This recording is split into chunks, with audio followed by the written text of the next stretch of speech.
এদেরকে গোলাম বানিয়ে মিথ্যা বলা, দুর্নীতি করা এবং চুরি করানো শিখানো হয়েছে।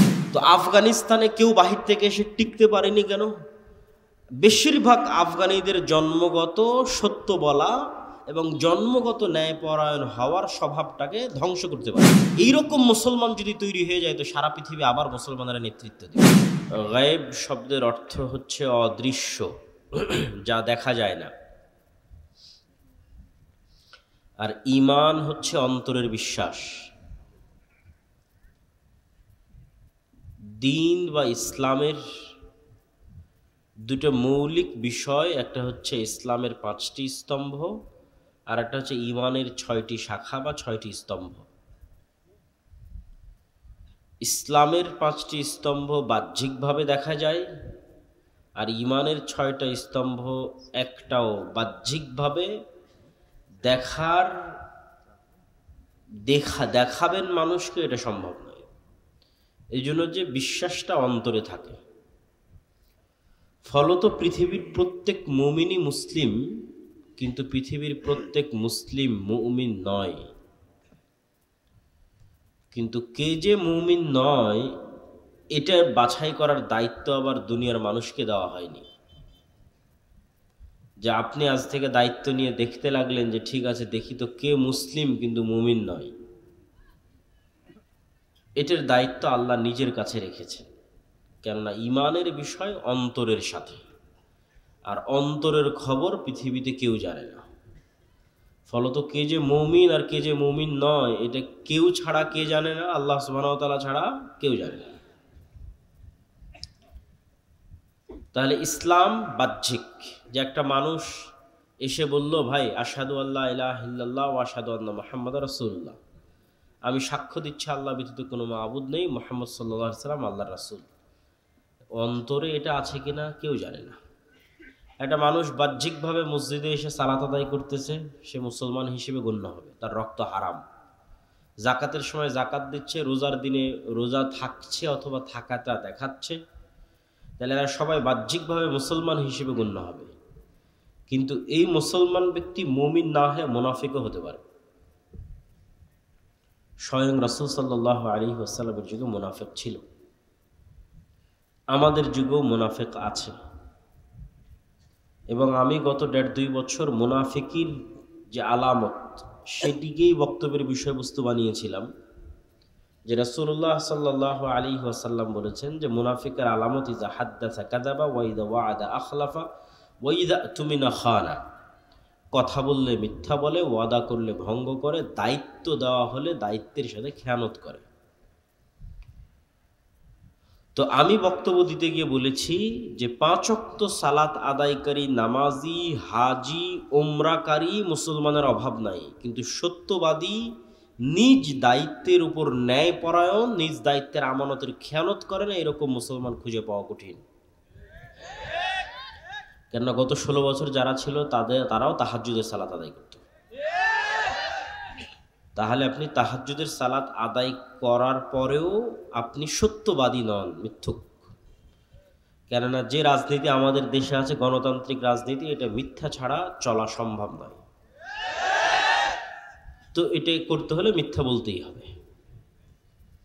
এভাবেই এর সিস্টেমটা ডেভেলপ করা আছে। সেটা পার্টির মধ্যে হোক, পার্টির বাইরে হোক, অন্য দলের বিরুদ্ধে হোক, অন্য দলের পক্ষে হোক। পার্টির মধ্যেও কেন? কেননা একই আসনে 5 জন 10 জন করে মনোনয়ন নেওয়ার জন্য প্রতিযোগিতা করতেছে। তাহলে পার্টির চেয়ারম্যানের কাছে তো সবাইকে মিথ্যা বলতে হবে, না হলে তো আরেকজনকে মনোনয়ন দিয়ে দিতে পারে। বুঝতে পারেননি? আরেকজনের নামে তো মিথ্যা বলতে হবে যে না ও এটা করে না, ও এটা করে না, ও এটা করে না। এইভাবেই এই রাজনীতিটা ডেভেলপ করা আছে। গণতান্ত্রিক রাজনীতিটা ডেভেলপই করা হয়েছে মুসলমানদের মধ্যে মিথ্যার কালচার অব্যাহত রাখার জন্য। কেননা ব্রিটিশরা 190 বছর মুসলমানদেরকে গোলাম রেখে মিথ্যা বলা শিখিয়েছিল। বাই বর্ন মুসলমানেরা মিথ্যা বলা জানত না। আর মক্কার মুশরিকরা, কাফেররা পর্যন্ত মিথ্যা বলা জানত না। মুসলমান তো বহুদূরের কথা। আবু সুফিয়ান মুহাম্মদ সাল্লাল্লাহু আলাইহি ওয়াসাল্লামের সবচেয়ে বড় শত্রু, সব যুদ্ধে আল্লাহর নবীর বিরুদ্ধে নেতৃত্ব দিয়েছে।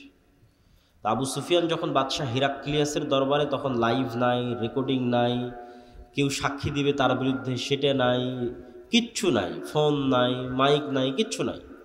আবু সুফিয়ান চাইলেই মিথ্যা বলতে পারত, কিন্তু আবু সুফিয়ানেরা মিথ্যা বলাটা জানতো না। তো মিথ্যা না বললেই মানুষ নেতা হয়ে যায়, মানে সত্যিকার জন্মগত প্রকৃত নেতা মিথ্যা না বললে অটোমেটিক নেতা হয়ে যাবে, এবং ন্যায় পরায়ণ হলে অটোমেটিক নেতা হয়ে যাবে। এটা হচ্ছে বাই ডিফল্ট নেতা, অটোমেটিক নেতা যদি ন্যায় পরায়ণ হয়।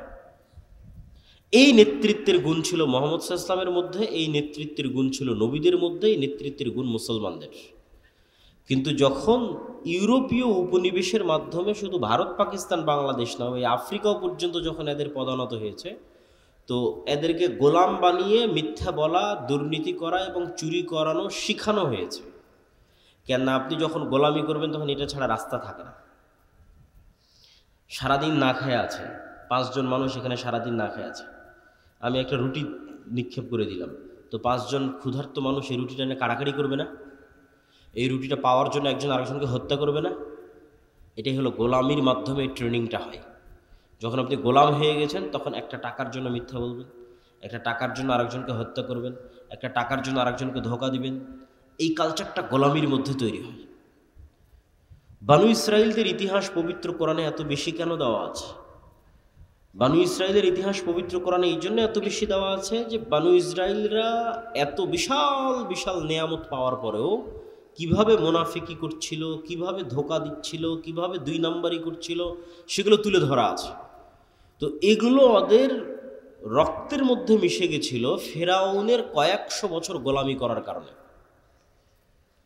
আর এই কারণেই মুসা আলাইহিস সালাতু ওয়াস সালামকে আল্লাহ ফেরাউনের বাড়িতে মানুষ করেছে।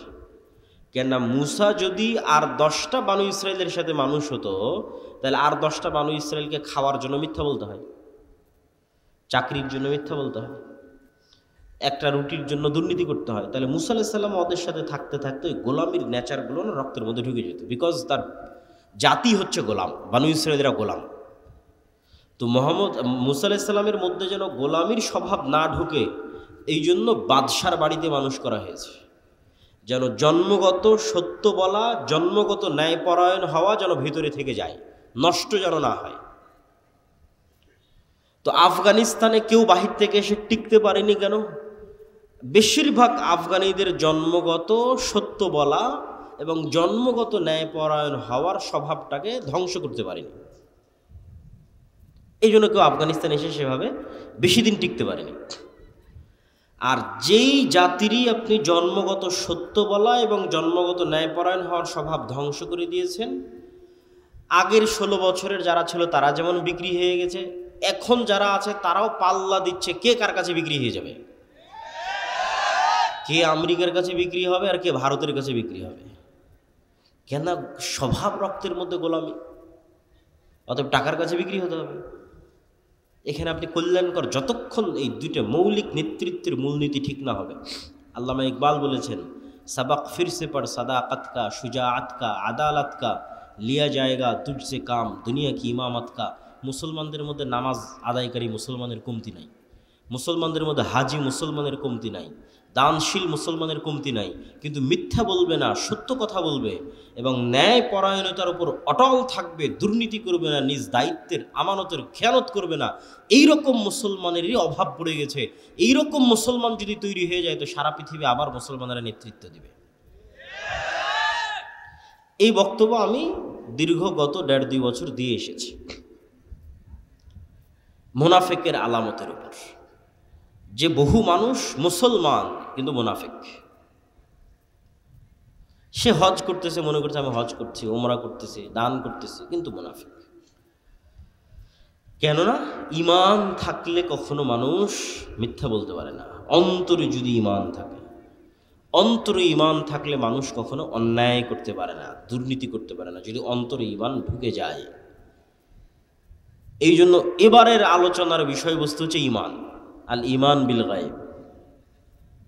আল ঈমান বিল গায়েবের উপর বই লেখাও সম্পূর্ণ হয়েছে। আল্লাহর পথে যাত্রা নামে আগামী 6-7 নভেম্বর সালাফি কনফারেন্স, মানে 1 সপ্তাহ পরেই আল জামিয়া সালাফিয়া ডাঙ্গিপাড়া পবা রাজশাহী, পাকিস্তান, ভারত, সৌদি আরব, বাংলাদেশের বড় বড় আলেম ওলামারা থাকবে। 2 দিনব্যাপী সম্মেলন। আপনারা যাবেন তো ইনশাআল্লাহ? দাওয়াত থাকলো আপনাদের, আল্লাহ কবুল করুন। তো সেখানে প্রকাশ পাবে আর কি বইটা। তো সেখান থেকেই ধীরে ধীরে টুকটাক আলোচনা নিয়ে আসার চেষ্টা করতেছি। এখন আলোচনা সেভাবে সাজানো গুছানো হয়ে ওঠেনি, যে একদম একদিক থেকে সাজানো গোছানো বলতেই থাকবে এরকম হয়নি। তবে সারমর্ম কথা যতটুকু পারি ততটুকু বলি। ইমান বিল গায়েব, ইমান নাই মুসলমানদের ইমান বিল গায়েব নাই। এটা আরো ভালো বুঝলাম কখন? সরকার পড়ে যাওয়ার পর যখন ইসলামী ঘরানার অসংখ্য দল মত মতাদর্শ সবার সাথে উঠা বসা করার আল্লাহ সুযোগ দিল, এবং আলহামদুলিল্লাহ এখনও সেই সুযোগটা আছে। সবার সাথে একটা ভালো সম্পর্ক, সুসম্পর্কের ভিত্তিতে যাতায়াত আছে, যাওয়া আসা হয়। তো এই যাতায়াতের ভিত্তিতে আমি আর একটা নতুন জিনিস শিখলাম, যেটা হয়তো আমারও ছিল না, আমার ধারণা। আমি এটা শিখলাম যে আমরা যারা মুসলমান হয়তো দ্বীনের দাওয়াত দিচ্ছি, হয়তো মসজিদ মাদ্রাসা গড়ে তুলতেছি, হয়তো ইসলামী দল পরিচালনা করতেছি, আমাদের এখনও পরিপূর্ণরূপে ইমান বিল গায়েব অর্জিত হয়নি। অদৃশ্যের উপর বিশ্বাস মজবুত হয়নি যেভাবে সাহাবীদের ছিল। এই 6টা বিশ্বাসের কথা সবাই জানে। তো ওইটা মুখে বললে কোনো সমস্যা নাই, যে আশহাদু আল্লা ইলাহা ইল্লাল্লাহ আশহাদু আন্না মুহাম্মাদার রাসূলুল্লাহ। কিন্তু এই 6টার কাজ মুখে বলার সাথে নয়। এই 6টার কাজ কিসের সাথে? অন্তরের সাথে। কিন্তু আমরা এই 6টাও মুখে বলে শেষ করে দিয়েছি, যে আল্লাহর উপর ঈমান আনলাম, ফেরেশতাদের উপর ঈমান আনলাম, নবী রাসূল কিতাবের উপর ঈমান আনলাম, তাকদীরের উপর ঈমান আনলাম, পরকালের উপর ঈমান আনলাম। মুখ পর্যন্তই শেষ। কেউ আর বাস্তবে কোনোদিন অন্তর দিয়ে সত্যিকারভাবে বিশ্বাস করলো না যে আল্লাহ কে, আল্লাহর শক্তি কি, আর ফেরেশতা কে, ফেরেশতা কোথায় থাকে, কি করে, ফেরেশতা আসলেই আছে কিনা পৃথিবীতে, আর পরকাল পুনরুত্থান, মরার পরে কীভাবেই বা পরকাল পুনরুত্থান হবে। ফলত বললাম মুখে এই কথাগুলো, কিন্তু জীবন চলতে থাকলো দুনিয়ামুখী, বস্তুবাদী। আমরা আমাদের অসংখ্য জীবনের অসংখ্য সিদ্ধান্ত দুনিয়াকে সামনে রেখে নিই, দুনিয়াকে কেন্দ্র করে নিই, বস্তুকে কেন্দ্র করে নিই। কখনো অদৃশ্যের উপর বিশ্বাসকে কেন্দ্র করে আমরা সিদ্ধান্ত নেই না। কেননা আমাদের দরকার ইমিডিয়েট রেজাল্ট, এখনই রেজাল্ট দরকার। অতএব এখন এটা ছাড়া আর তো কোনো ওয়ে নাই। তো ব্যক্তিগত জীবনে অসংখ্য উদাহরণ দেওয়া সম্ভব। আমরা জাতীয় জীবনেরই কিছু উদাহরণ দিই, যে ইমান বিল গায়েব দুর্বল এবং ইমান বিল গায়েব সম্পর্কে জ্ঞান অর্জন করা প্রয়োজন কেন। মুসা আলাইহিস সালাতু ওয়াস সালাম ফিরআউনের মোকাবেলায় যত দুর্বল ছিলেন, আজকের ফিলিস্তিনের গাজার মুসলমানেরা ইসরায়েলের মোকাবেলায় অত দুর্বল নয়। আবারও বলি, আজকের ফিলিস্তিনের গাজার মুসলমানেরা দুনিয়াবী শক্তির দিক থেকে আজকের ইসরায়েলের কাছে যত দুর্বল, তার চেয়ে 100 গুণে বেশি দুর্বল ছিলেন দুনিয়াবী শক্তির দিক দিয়ে নবী মুসা ফেরাউনের দুনিয়াবী শক্তির সামনে। একটা পয়েন্ট গেল। পয়েন্ট নাম্বার 2, আল্লাহর নবী মুহাম্মদ সাল্লাল্লাহু আলাইহি ওয়াসাল্লাম তার সাহাবী আবু বকর, ওমর, উসমান, আলী রাদিয়াল্লাহু তাআলা আনহুম, পরবর্তীতে যারা উমাইয়া খেলাফতের সময় বিভিন্ন দেশ বিজয় করেছে, মোহাম্মদ বিন কাসেম হোক, কোতাইবা বিন মুসলিম হোক, তারেক বিন জিয়াদ হোক, আর খালিদ বিন ওয়ালিদ, আর আমর ইবনুল আস হোক, যেই হোক না কেন, তাদের দুনিয়াবী শক্তি তৎকালীন বিশ্বের রোমান এবং পারস্যের তুলনায়, আমি আবারও বলি, মুহাম্মদ সাল্লাল্লাহু আলাইহি ওয়াসাল্লামের দুনিয়াবী শক্তি, আবু বকর, ওমর, ওসমান, আলীর দুনিয়াবী শক্তি, খালিদ বিন ওয়ালিদ, আমর ইবনুল আসের দুনিয়াবী শক্তি, তারেক বিন জিয়াদ, মোহাম্মদ বিন কাসেমের দুনিয়াবী শক্তি তৎকালীন বিশ্বের রোমান এবং পারস্যের দুনিয়াবী শক্তির তুলনায় যেই মাপে ছিল, তার চাইতে আজকের সমগ্র বিশ্বের 57টা মুসলিম দেশের দুনিয়াবী শক্তি আমেরিকা এবং ইসরায়েলের তুলনায় অনেক বেশি পরিমাণে দুনিয়াবী শক্তির অধিকারী হচ্ছে বর্তমান যুগের 57টা দেশের মুসলিম দেশের মুসলমানেরা। ওই যুগের তুলনায়, সাহাবীদের যুগে রোমান এবং পারস্যদের দুনিয়াবী শক্তির তুলনায় তাদের যে দুর্বলতা ছিল, সেটার তুলনায় এই যুগের মুসলমানেরা বেশি শক্তিশালী। তাহলে এই যুগের মুসলমানরা মাজলুম কেন? বিজয় নাই কেন? বিজয় তাদের কাছে ধরা দিচ্ছে না কেন? ওই যুগের সাহাবীদের যেই লেভেলের ঈমান বিল গায়েব ছিল, মানে ফেরেশতাদের উপর তাদের যেই লেভেলের বিশ্বাস ছিল, আল্লাহর উপর তাদের যেই লেভেলের বিশ্বাস ছিল, পরকাল হবে, পরকাল কেমন, এটার উপর তাদের যেই লেভেলের বিশ্বাস ছিল, আজকের মুসলমানদের তার সিকি পরিমাণও নাই। ফলত দুনিয়াবী শক্তি যত বেশিই থাক, কোনো কাজের কাজ হবে না, হচ্ছেও না। তো মুসা আলাইহিস সালাতু ওয়াস সালামের হাতের লাঠি আল্লাহ সুবহানাহু তাআলা পরিবর্তন করে দিলেন সাপে, এবং সাপে পরিবর্তন করে দেওয়ার মাধ্যমে মুসা আলাইহিস সালাতু ওয়াস সালামকে আল্লাহ সুবহানাহু তাআলা শিখালেন যে পৃথিবীতে তোমরা চোখে যা দেখো এর আড়ালেও অনেক কিছু আছে যেগুলোর উপর আল্লাহ ক্ষমতাবান এবং তিনি করতে পারেন। আর এটা এমনি হাতের লাঠি নয়, এটা মুসা আলাইহিস সালাম দীর্ঘদিন থেকে ব্যবহার করতেন সেই হাতের লাঠি। এই লাঠি দিয়ে পাতা পাড়তেন, এই লাঠি দিয়ে পুকুর পার হতেন, নদী পার হতেন। সেই লাঠিকে আল্লাহ সাপ বানিয়ে দিয়েছেন, এবং জাদুর সাপ নয়, চোখের ভেলকির সাপ নয়, একদম তরতাজা জ্যান্ত সাপ। ঠিক যেভাবে পুকুরে নদীতে আস্ত আল্লাহর সৃষ্টি যে সাপ আছে সেই সাপ। জাদুকরেরা সিজদায় পড়ে গেছিল এই কারণেই, জাদুকরদের দড়িও সাপ হয়ে গেছিল, কিন্তু ওই সাপগুলো ছিল জাদুর সাপ, চোখের ভেলকির সাপ। আর মুসা আলাইহিস সালামের সাপ ছিল আস্ত সাপ, ওগুলো সবকে খেয়ে নিয়েছে। তো মুসা আলাইহিস সালাতু ওয়াস সালামকে আল্লাহ শিখিয়েছেন ঈমান বিল গায়েবের উপর মজবুত আস্থা এবং বিশ্বাস, আল্লাহর ক্ষমতার উপর আস্থা এবং বিশ্বাস।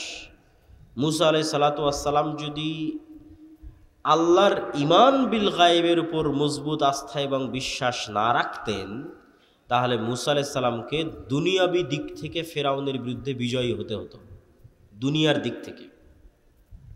আর দুনিয়ার দিক থেকে বিজয় হওয়ার জন্য মুসা আলাইহিস সালাতু ওয়াস সালামের কাছে কোনো রাস্তা থাকতো না কম্প্রোমাইজ ছাড়া। কেননা মুসা আলাইহিস সালাতু ওয়াস সালামের তো কোনো দুনিয়াবি শক্তি নাই, অতএব তাকে কম্প্রোমাইজ করতে হবে।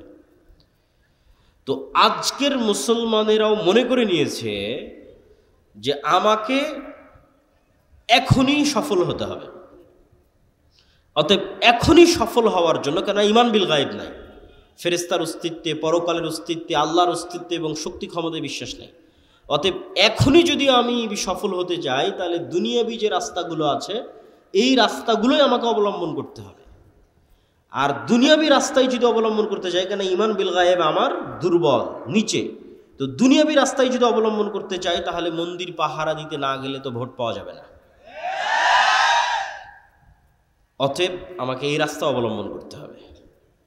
যদি এর চাইতেও কোনো খারাপ রাস্তা অবলম্বন করা লাগে, তাহলে সেটাও করা যেতে পারে, মানে করা হতে পারে। কেননা আমার মাথায় আছে যে দুনিয়াবি লজিকই একমাত্র সফলতা সম্ভব।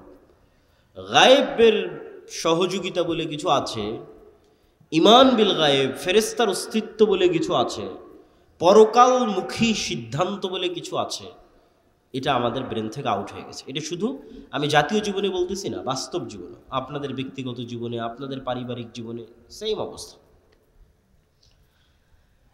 তো আজকে আমরা ঈমান বিল গায়েবের একটা অংশের উপর আলোচনা করব, আল ঈমান বিল মালাইকা, ফেরেশতাদের উপর বিশ্বাস।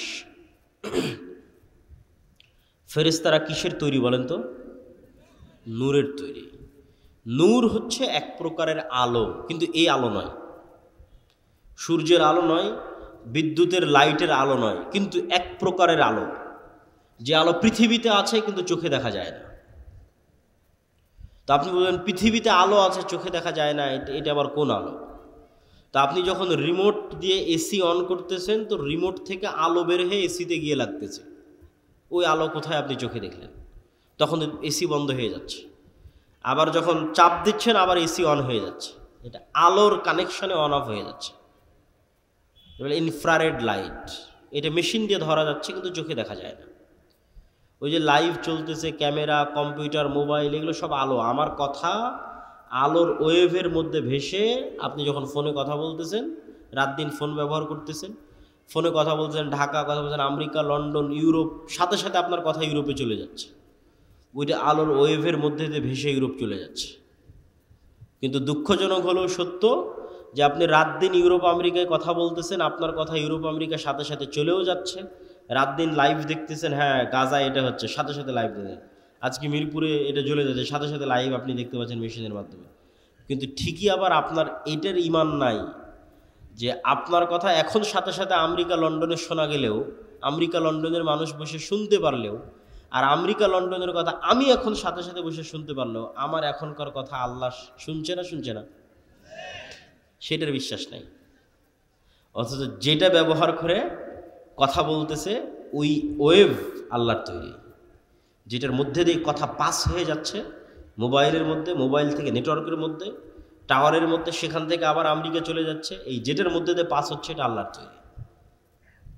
তো এটার মধ্যে দিয়ে পাস হয়ে আমি মানুষের কথা শুনে নিচ্ছি, কিন্তু আল্লাহ আমার কথা শুনতেছে না। শুধু যেটা রেকর্ড হয়ে যাচ্ছে সেটা নিয়ে হয়তো আপনি চিন্তা করতেছেন। তা আমি লাইভ দেখতে পাচ্ছি, কিন্তু আল্লাহ সুবহানাহু ওয়া তাআলা আমাকে দেখতে পাচ্ছেন না, বা আমি হয়তো কোনো কিছু গোপনে করে ফেলে দিচ্ছি, এটা অসম্ভব। এই পৃথিবীকে এমনভাবে সেট করা আছে, এই পৃথিবীর কোনো কিছুই, অন্তত আজকের বিজ্ঞানের আলোকে, এগুলোই আল্লাহ ব্যবহার করবেন, এগুলোই আল্লাহ করছেন, এটা কখনোই নয়। কেন আল্লাহ সুবহানাহু ওয়া তাআলা এগুলোর মুখাপেক্ষী নয়। কিন্তু এইটা দিয়েই যদি এত দূর হওয়া সম্ভব, তাহলে আল্লাহর ক্ষমতা এবং শক্তি দিয়ে কত দূর হওয়া সম্ভব, সেটা বোঝানোর জন্য বলতেছি। যে আমরা আজকে যে পৃথিবীতে বসবাস করতেছি, বিজ্ঞান বলে এই পৃথিবীতে আমাদের কোনো কথাও গোপন নয়, আমাদের কোনো কাজও গোপন নয়। সেটা আমরা যতই গোপন করার চেষ্টা করি, এগুলো সব সেভ হয়ে আছে। আমি অন্তত দুটো উদাহরণ দিই, যে কাফা বিনাফসিকাল ইয়াউমা আলাইকা হাসিবা, তোমার হিসাব নেওয়ার জন্য আজকে তুমিই যথেষ্ট, এটা কোরআনের আয়াত। তো আমার হিসাব নেওয়ার জন্য আমি যথেষ্ট, কিভাবে আল্লাহ সুবহানাহু ওয়া তাআলা সেট আপ করে রেখেছেন যে আমার হিসাবের জন্য আমি যথেষ্ট। দুটো উদাহরণ দেখেন। আল্লাহ সুবহানাহু ওয়া তাআলা কীভাবে করবেন তা আল্লাহ সুবহানাহু ওয়া তাআলা ভালো জানেন, কিন্তু বিজ্ঞানের আলোকে আমি দুটো উদাহরণ দিই, যেটাতে এখন যদি আমরা চাই যে আপনার বিচার করব, মানুষ যদি চায় যে মানুষের বিচার করবে, আর আল্লাহ যদি মানুষকে ক্ষমতা দিয়ে দেয় তো মানুষও পারবে। সেটা কি?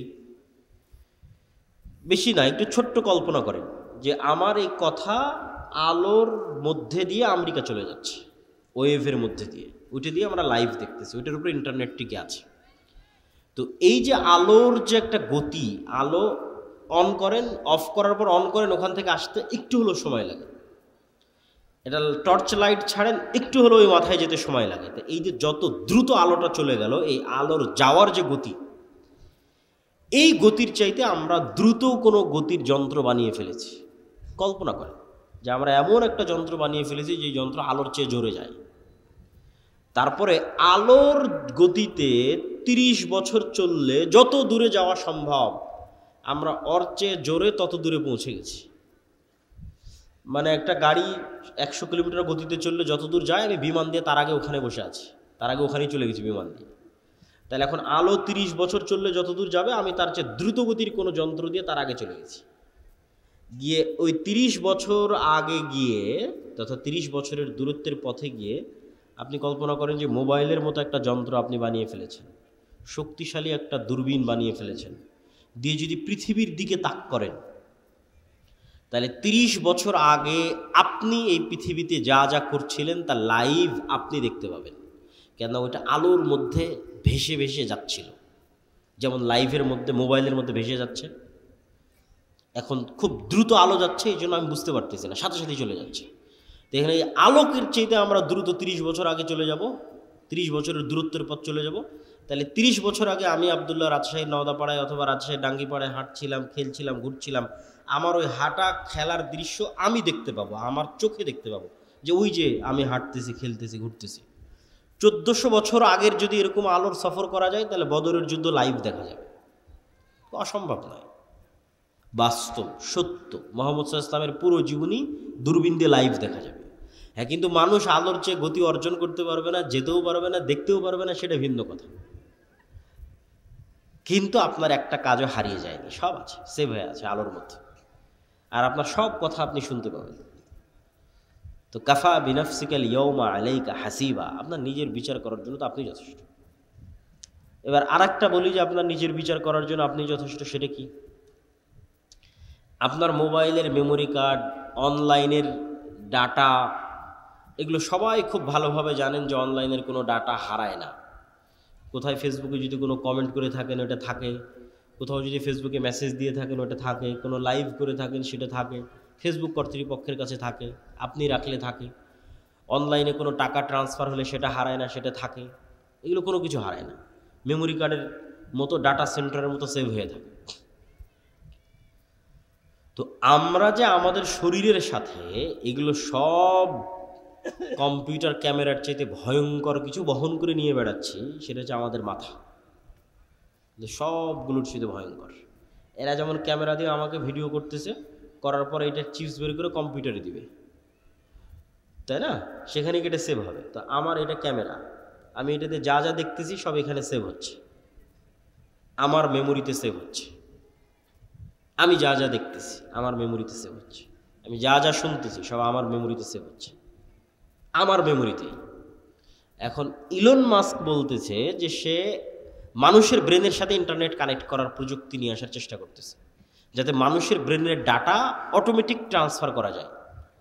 তাহলে কয়দিন পর তো আপনি আপনার ব্রেনের ডাটা ট্রান্সফার করে আপনিই দেখতে পাবেন যে আপনি মোবাইলে কি দেখছিলেন, আপনার ব্রেনে সেভ হয়ে আছে কি দেখছিলেন, কেন এই ক্যামেরা দিয়ে গেছে এখানে সেভ হয়েছে। আপনি কান দিয়ে কি শুনছিলেন এখানে সেভ হয়ে আছে। কিন্তু মোবাইলের এদের এদের ক্যামেরায় যে পরিমাণ জিবি ধারণ করা সম্ভব, তার সাথে হাজার লক্ষ কোটি গুণ জিবি এখানে ধারণ করা সম্ভব। 500 বছর যদি মানুষের ব্রেন কাজ করে, তাহলে 500 বছর যা যা দেখবে সব এই ব্রেনে সেভ থাকবে। এরকম পাওয়ারফুল মানুষের ব্রেন, এবং 500 বছরে যা যা শুনবে সব এখানে সেভ থাকবে। তো কাফা বিনাফসিকা ইয়াউমা আলাইকা হাসিবা, আজকে তোমার বিচারের জন্য তুমি যথেষ্ট, সব তো তোমার ব্রেনেই সেভ হয়ে আছে। এটা শুধু ডাটা ট্রান্সফার করা লাগবে, যেহেতু কয়দিন পর মানুষই করে ফেলতেছে। আমি আল্লাহর কথাই জানি, কীভাবে মানুষকে ধরবে সেটা আল্লাহ সুবহানাহু ওয়া তাআলা জানে। আমি বলছি আজকে আপনি যদি আপনার বিচার করতে চান তা আপনিই পারবেন,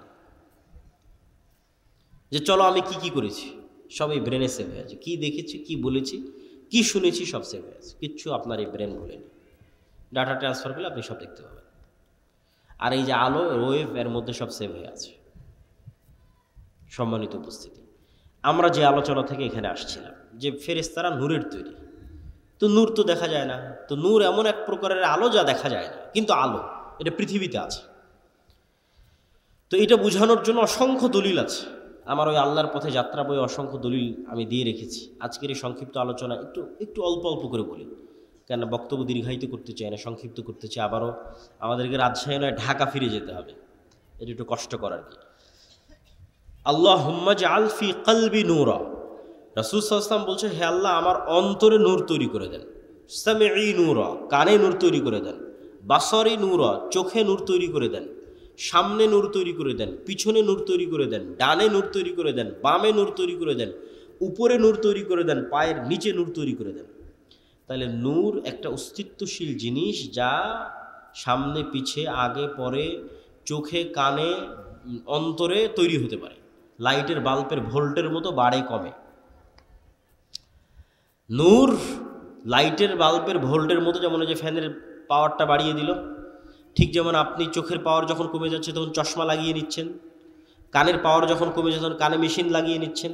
তো আপনার কানের পাওয়ারের কম বেশির অস্তিত্বটা যেমন সত্য, চোখের পাওয়ারের কম বেশির অস্তিত্ব যেমন সত্য, এই চোখে নূর তৈরি হয়, কানে নূর তৈরি হয়, অন্তরে নূর তৈরি হয়, এটা তেমন সত্য।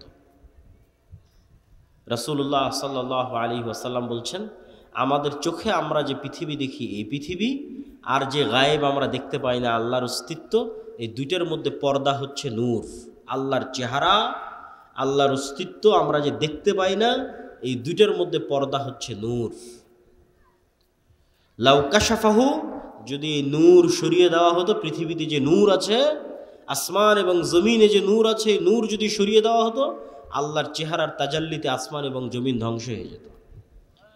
আল্লাহু নূরুস সামাওয়াতি ওয়াল আরজ, আল্লাহ হচ্ছেন আসমান এবং জমিনের নূর।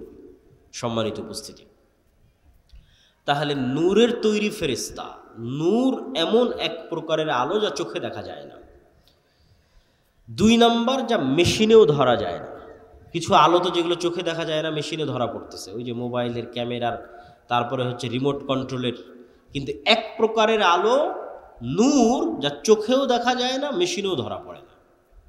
তাহলে আপনি বলবেন এটা কেমন কথা বললেন যে একটা জিনিস পৃথিবীতে আছে, চোখেও দেখব না, মেশিনেও ধরা পড়বে না। জি, আল্লাহর গায়েবের প্রত্যেকটা জিনিসের কিছু না কিছু আলামত আল্লাহ তার সৃষ্টিজীবের মধ্যে রেখে দিয়েছে।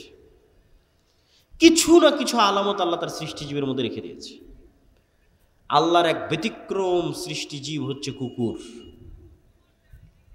কুকুর মানুষের চাইতে 10,000 গুণ বেশি ঘ্রাণ, নাক দিয়ে ঘ্রাণ নেওয়ার ক্ষমতা কুকুরের মানুষের চাইতে 10,000 গুণ, 100, 200, 500, 1000, 2000, 10,000 গুণ বেশি। তাহলে আমার কাছে আমি যদি এই পানির বোতলটা নিই এবং এই পানির বোতলটা নাকে টানি, তাহলে বলবো না এটার তো কোনো সেন্ট নাই। পানিরও আমি বলতে পারি যে না পানির তো কোনো সেন্ট নাই, এটার কোনো সেন্ট নাই। তা এটার সেন্ট নাই বলাটা যেমন মিথ্যা, বিজ্ঞানও হয়তো এসে বলবে যে না এটার কোনো সেন্ট নাই, বিজ্ঞানও মিথ্যা। কেন বিজ্ঞান এখন পর্যন্ত কুকুরের নাকের মতো পাওয়ারফুল যন্ত্র তৈরি করতে পারেনি। কিন্তু এই পানির বোতলটা কুকুরের নাকের সামনে লাগান, এই পানির বোতলটাকে 10 কিলোমিটার দূরে রেখে আসেন, এই পানির বোতল কুকুর খুঁজে বের করে নিয়ে আসবে। তাহলে আমি না গন্ধ পাচ্ছি না, আর আমার আবিষ্কার করা যন্ত্রও গন্ধ ধরতে পারতেছে না, তার মানে গন্ধ নাই। এটা কি ঠিক না ভুল? আছে, তার প্রমাণ কি? ওই যে আল্লাহর আরেক সৃষ্টিজীবও ধরতে পারতেছে, ওর কাছে আছে। আমরা যেভাবে একজন আরেকজনকে দেখছি চিনছি, এভাবে কুকুর চিনে না। কুকুর ঘ্রাণ দিয়ে আপনাকে চিনে। আপনার এই চেহারা, সাদা কালো দাড়ি, অথবা দাড়ি চাছা, লম্বা উঁচু মোটা, এইভাবে দেখে কুকুর চিনে না যেভাবে আমরা চিনি। ঘ্রাণে চিনে, এটা অমুক, এটা অমুক, ঘ্রাণে চিনে ফেলে। ওইভাবে দেখতেই পায় না কুকুর। আমরা যেভাবে দেখি এভাবে দেখতেই পায় না, তো ওভাবে দেখে চিনবে কিভাবে? ওকে আল্লাহ দিয়েছে ঘ্রাণ শক্তি। ঠিক হাতি সহ এরকম কিছু প্রাণী আছে যাদের দিয়েছে শ্রবণ শক্তি, খুব সূক্ষ্ম, একদম ভয়ঙ্কর লেভেলের সূক্ষ্ম, মানুষের যে 2-3 হাজার গুণ। যন্ত্র ওই লেভেলে সূক্ষ্ম নয়। তাহলে একটা আওয়াজ আমি শুনতে পাচ্ছি না, তার মানে ওই আওয়াজটা নাই, মিথ্যা কথা। একটা আওয়াজ কোনো যন্ত্র শুনতে পাচ্ছে না পৃথিবী, তার মানে আওয়াজটা নাই, মিথ্যা কথা। যে কবরের আওয়াজের আওয়াজ তো আমি শুনতে পাই না, মুগুর দিয়ে তো পিটাচ্ছে, কই আমি তো শুনতে পাচ্ছি না, চিৎকার করতেছে, আমি তো শুনতে পাচ্ছি না, তার মানে আওয়াজ হচ্ছে না। না, ওই লেভেলের আওয়াজ শোনার ক্ষমতাই আপনার নাই, কিন্তু ওই লেভেলের আওয়াজ শোনার ক্ষমতা আল্লাহর কিছু কিছু প্রাণীর আছে। তো ঠিক পৃথিবীতে এমনও আলো আছে যে আলো দেখার ক্ষমতা আল্লাহর কিছু প্রাণীর আছে। যেমন কুকুরকে শয়তানের আলো দেখার ক্ষমতা দেওয়া আছে, মোরগকে ফেরেশতার নূর, নূর যেই লেভেলের আলো, ওই লেভেলের আলো দেখার সক্ষমতা মোরগকে, মুরগিকে দেওয়া আছে ফজরের সময় যখন সে চিৎকার করে। সম্মানিত উপস্থিতি, তাহলে পৃথিবীতে নূর অস্তিত্বশীল এবং ফেরেশতারা নূরের তৈরি, এবং ফেরেশতাদের অস্তিত্ব আমাদের সাথে সম্পৃক্ত কতটা বাস্তব আমি না বুঝাতে পারলে সেটা আমার ব্যর্থতা, কিন্তু আমি বুঝানোর তারপর চেষ্টা করব। ঈমান বিল গায়েবকে ইয়াকিনের স্তরে নিয়ে যাওয়ার। ঈমান বিল গায়েবের 6টা বিশ্বাস মুসলমানদের নাই, সেটাকে ইয়াকিনের স্তরে নিয়ে যাওয়া যায় কিনা, পারলে সফল, না পারলে ব্যর্থ, সেটা আমার ব্যর্থতা। সেটা হচ্ছে যে ফেরেশতা অস্তিত্বশীল, এটার অস্তিত্বটা কতটা বাস্তব। আপনি জন্মের পর, পৃথিবীতে জন্মের পরই সর্বপ্রথম আপনার মাকে দেখেছেন। তা আমি যদি বলি আপনার মা নাই, আপনি জীবনও বিশ্বাস করবেন না। তারপরে আপনি বিবাহ শাদী করার পর আপনার ছেলে আপনার চোখের সামনে হয়েছে, তা আমি যদি বলি এটা আপনার ছেলে নয়, আপনি জীবনও বিশ্বাস করবেন না। তাহলে আপনার ছেলের অস্তিত্ব আপনার কাছে যতটা সত্য, আপনার মায়ের অস্তিত্ব আপনার কাছে যতটা সত্য, এর চাইতে অনেক বেশি গুণে সত্য আপনার সাথে ফেরেশতার অস্তিত্ব। কেন আপনার সাথে ফেরেশতার অস্তিত্ব এর চেয়ে বেশি গুণে সত্য? কেননা আপনার আদি পিতা আদম আলাইহিসসালাতু ওয়াসসালাম পৃথিবীতে সৃষ্টি হওয়ার পর প্রথমে তার মাকে দেখেনি। পৃথিবীতে সৃষ্টি হওয়ার পর বন্ধু হিসেবে প্রথমে তার ভাইকে, বোনকে, মাকে, বাপকে, চাচাকে, মামাকে, খালাকে, স্ত্রীকে, এগুলোকে পায়নি। সৃষ্টি হওয়ার পর চোখ খুলে সর্বপ্রথম যদি দেখে থাকে তাহলে পৃথিবীর ভিন্ন জগতের 2 প্রাণীকে দেখেছে। একটার নাম ফেরেশতা আর একটার নাম জিন। তাহলে মানুষের সাথে মানুষের সম্পর্ক বেশি মজবুত হলো না মানুষের সাথে ফেরেশতার জিনের সম্পর্ক বেশি মজবুত হলো? বলেন এবার আমাকে। ফেরেশতার জিনের সম্পর্ক বেশি মজবুত। জন্মের পর তো তৈরি হওয়ার পর তো আমি আর একটা মানুষকে দেখিনি, প্রথম দেখেছি ফেরেশতাকে, প্রথম দেখেছি জিনকে। তাহলে আমার সাথে পৃথিবীর আর যে কারো অস্তিত্বের চাইতে, আর যে কোনো বন্ধুর চাইতে, আর যে কোনো ব্যক্তির চাইতে বেশি অস্তিত্বশীল, বেশি বাস্তব ফেরেশতার অস্তিত্ব। ওর দেখেই তো আমার যাত্রা শুরু। ওয়াইদ ক্বালা রাব্বুকা লিল মালাইকাতি ইন্নী জাইলুন ফিল আরদি খলিফা ক্বালু আতাজআলু ফিহা মান ইউফসিদু ফিহা ওয়া ইয়াসফিকুদ দিমা। যখন আল্লাহ ফেরেশতাদের ডেকে বললেন, এই ফেরেশতারা, আমি পৃথিবীতে আমার প্রতিনিধি সৃষ্টি করতে চাই, খলিফা সৃষ্টি করতে চাই। বললেন, আল্লাহ আপনার তাসবিহ তাহলিল করার জন্য তো আমরা আছি, করার সৃষ্টি করার কি দরকার? তোমরা তা জানো না যা আমি জানি। তারপরে আল্লাহ আদমকে সৃষ্টি করলেন, করার পর ফেরেশতাদের বললেন তোমরা সিজদা করো। তো প্রথম পরিচয়ই হলো ফেরেশতাদের সাথে। আর এখন কেউ বিশ্বাস করে না ফেরেশতা আছে, এমনি মুখে বলছে ফেরেশতা আছে, ফেরেশতার উপর ঈমান আনলাম, বলার সময় বলেছি, অন্তরে নাই। এবার দুই একটা উদাহরণে যাব আমরা, যে আল্লাহর নবীর যুগে সাহাবীরা ফেরেশতাদের উপর কেমন বিশ্বাস রাখত।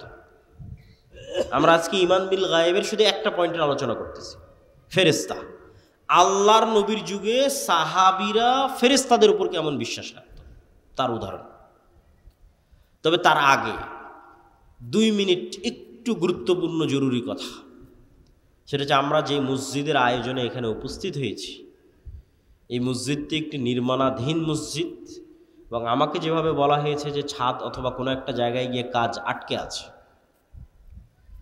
তো আপনারা যারা এখানে উপস্থিত হয়েছেন সকলের প্রতি দত্ত আহ্বান থাকবে যে পরকালের আল্লাহ সুবহানাহু তাআলার দরবারে আপনাদের যে ব্যাংক অ্যাকাউন্ট ওপেন করা আছে, যেটাতে লাভের মাত্রার কোনো পার্সেন্টেজের কোনো সীমা নাই, বরং বাড়তেই থাকবে, বাড়তেই থাকবে, বাড়তেই থাকবে, এবং যেটা দিয়ে কিয়ামতের মাঠের অসংখ্য বিপদ থেকে বাঁচা যাবে।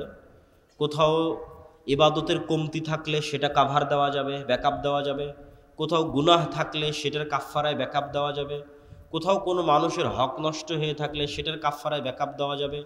কিয়ামতের মাঠে যেহেতু কোনো মুদ্রা টাকা পয়সা থাকবে না, সেহেতু আগে থেকেই টাকা পয়সা পাঠিয়ে রাখা ভালো।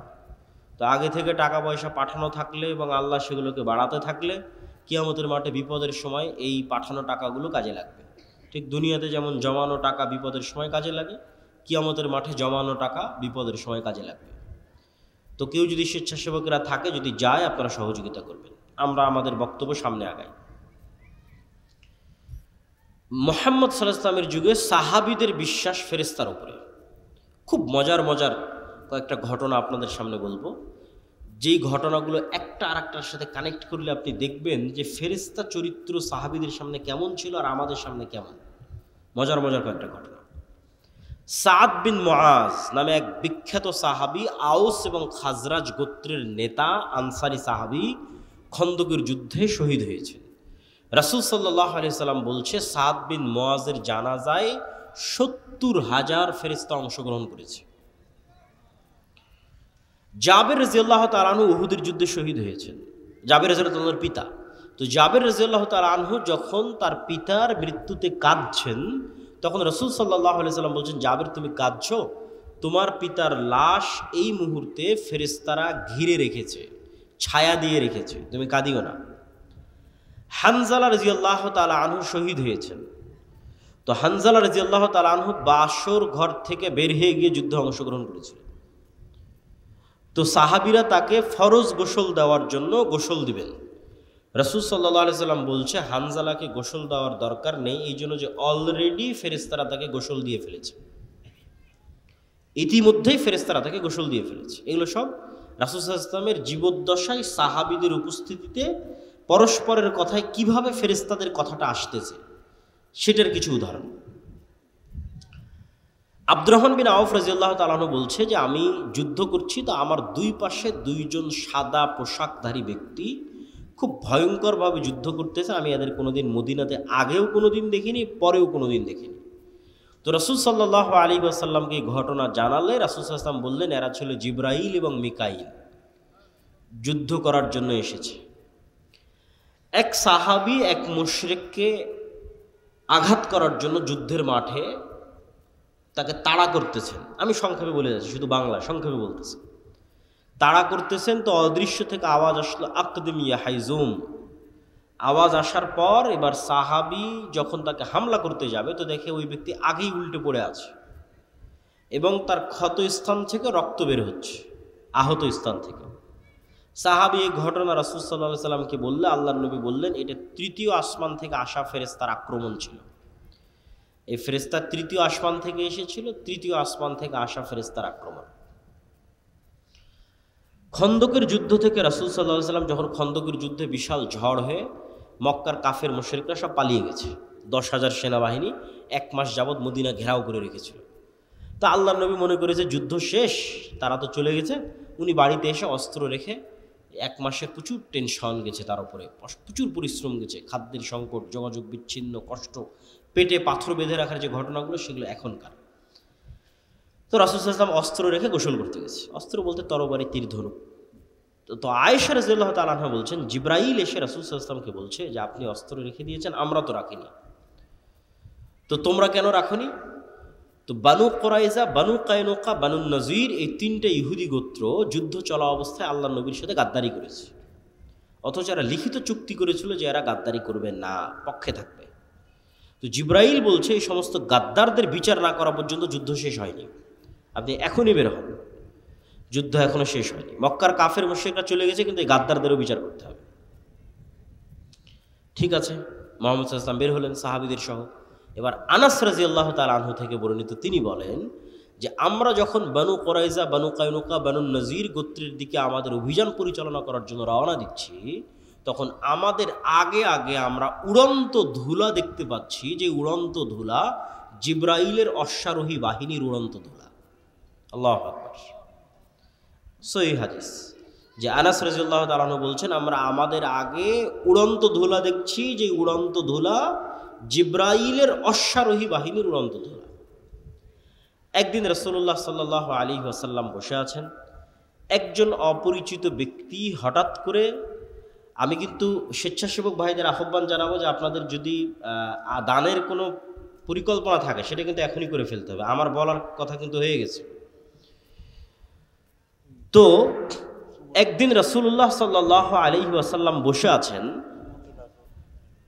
একজন অপরিচিত ব্যক্তি মসজিদের মধ্যে প্রবেশ করেছে।